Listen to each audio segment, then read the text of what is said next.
Гуманитардык жардам менен элди соротпогула Баткенге барабыз деп Бишкекте 1000ден ашуун эл чогулду. Айгерим Расул кызы, курал колдонууга уруксат бериңиз, атамекен үчүн кызмат кылууга даярмын. Түрк парламенттик ассамблеясы Кыргыз-Тажик чек арасындагы окуяга тынчсыздануусун билдирди. Согуштун 5 белгиси куралдуу кол салууга сокку беришибиз зарыл болчу. Президент Садыр Жапаров элине кайрылуу жасады. Биздин каналга катталып, видеого лайк басып, жаңылыктар менен өз убагында кабардар болуп туруңуздар.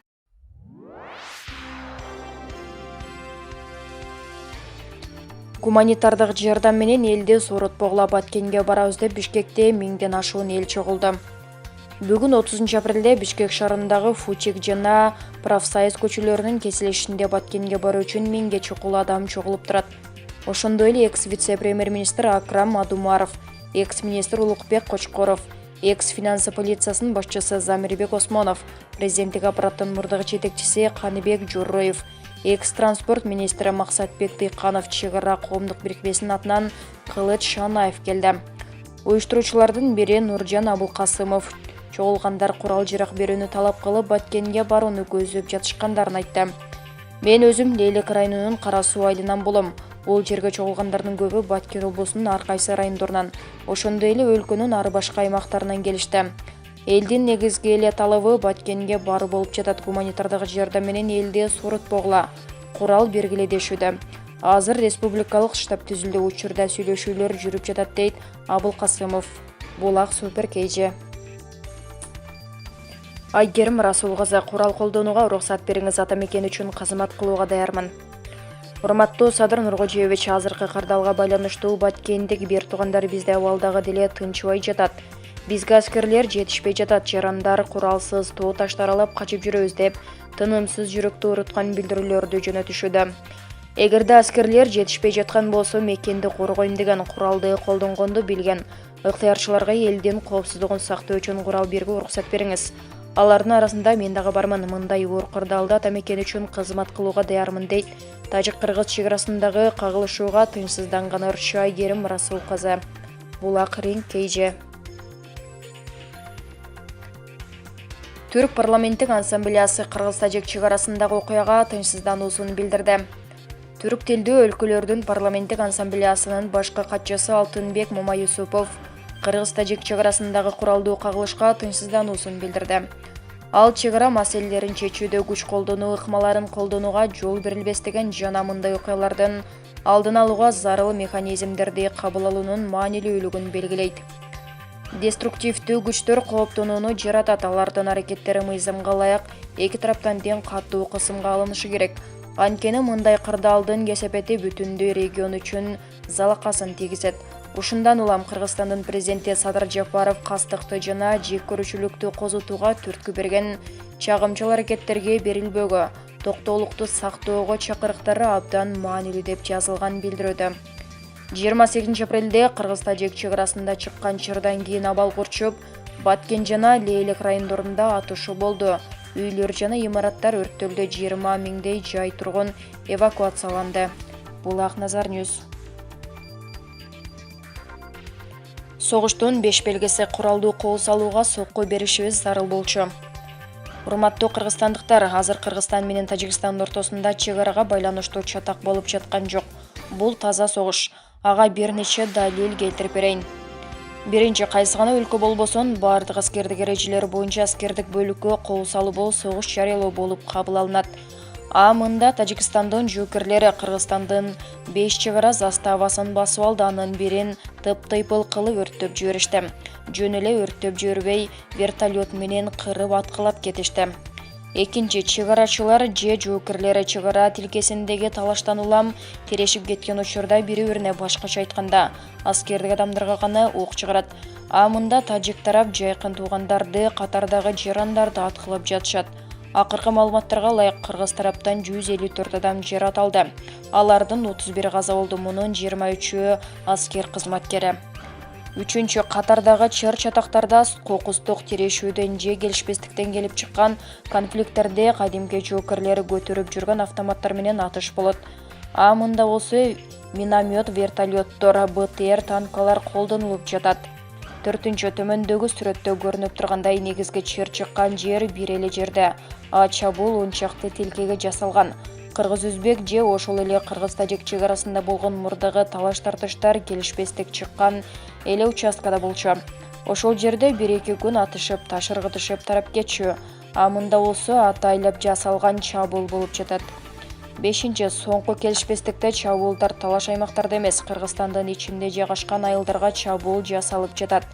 Кайра эле сүрөттү карасаңар, Чыр-Чатак Баткен районунун Аксай айылында чыгып жатса, чабуулдар Лейлик районундагы, башкача айтканда, таптакыр башка жактан жасалып жатат. Ал борбордон алыс эле болбосо, бул баары бир Кыргызстандын бир бөлүгү. Бишкекке же Ош шаарына чабуул жасалгандай эле сөз. Мен муну менен эч кимди согушууга чакыргым келбейт, бирок президент Садыр Жапаров жана башка жооптуу кызмат адамдары коңшулардын баскынчыл аракеттерине жетишүү жооп бериш керек. Куралдуу кол салуу болсо, демек биз дагы ошондой сокку беришибиз зарыл. Кыргызстандын бир жагында согуш болуп жатса, президенттер, өкмөт башчылары, депутаттар койчу жөн эле жарандар эч нерсе болбогондой кымырабай жашап жатабыз. Бишкекке деле бирок кол салып келсе, ушинтип эле унчукпай сүйлөшүүгө баралы, тынчтык жол менен чечели деп олтура беребизби? Бизде эмне мамлекеттеги нерсе жокпу? Жарандарыбызды бирөөлөр кырып атса деле унчукпай олтура беребизби? Менимче, президент борбордо олтуруп алып каза болуп калгандардын жакындарына көңүл айта бербей, башка командачы катары аскердик форма кийип Баткенге барышы шарт. Каза болуп калгандардын жакындарын, балдарын, ата-энелерин маңдайынан сылаш керек. Ошол эле убакта КТР, ЛТР жана социалдык түйүндөр аркылуу жалпы элге кайрылуу жасап, коңшу мамлекеттин аракетин айыптап, согушту кабага даяр турууга чакырышы парз. Эгер зарыл болсо, ошол эле түз эфирден аскердик кызматка жарактуу адамдарды жалпы мобилизациялоого тартыш керек. Антпесиңер, Кыргызстан деген мамлекет бир эле Тажикстандын астында эмес, коңшулар Өзбекстандын, Казакстандын жана башка мамлекеттердин алдында түбөлүк маскара бойдон калат. Мен кечирип койгула, биздин азыркы позициябыз кызды кайсы бир зөөлкөр зордуктап жатса, ага каршылык көрсөтпөй, сүйлөшүүгө баралы, тынчтык жол менен чечели дегендей эле сөз. Болбосо аны каалашынча итерип салды. Ошол Булак Арбакейжи. Президент Садыр Жапаров элине кайрылуу жасады. Президент Садыр Жапаров Кыргызстан менен Тажикстандын элине тынчтыкты, сүйүүчүлүк, бирин-бири урматтоо мүнөздүү, буга биздин көп кылымдык тарыхыбыз далил. Кыргыз Республикасынын президенти Садыр Жапаров бүгүн 30 апрелде кыргызстандыктарга Баткен облусундагы мамлекеттик чек аранын кыргыз-тажик тилкесиндеги окуяларга байланыштуу кайрылуу жасады. Төмөндө мамлекет башчысынын кайрылуусу. Урматтуу мекендештер, чек арада тынчтыкты көздөп стабилдүүлүктү сактап калууга күчүрөгөнүбүзгө карабастан, айрым чагымчыл күчтөрдүн кесепетинен улам кыргыз-тажик чек арасында калабалуу окуялар башталып кетти.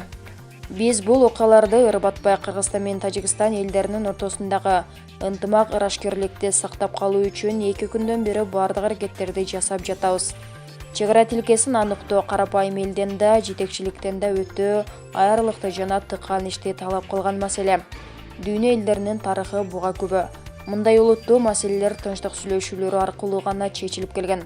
Тажик Республикасынын жетекчилери, байыркы тажик элинин акылгөй адамдары дагы ушундай эле көз карашта экенине ишенемин.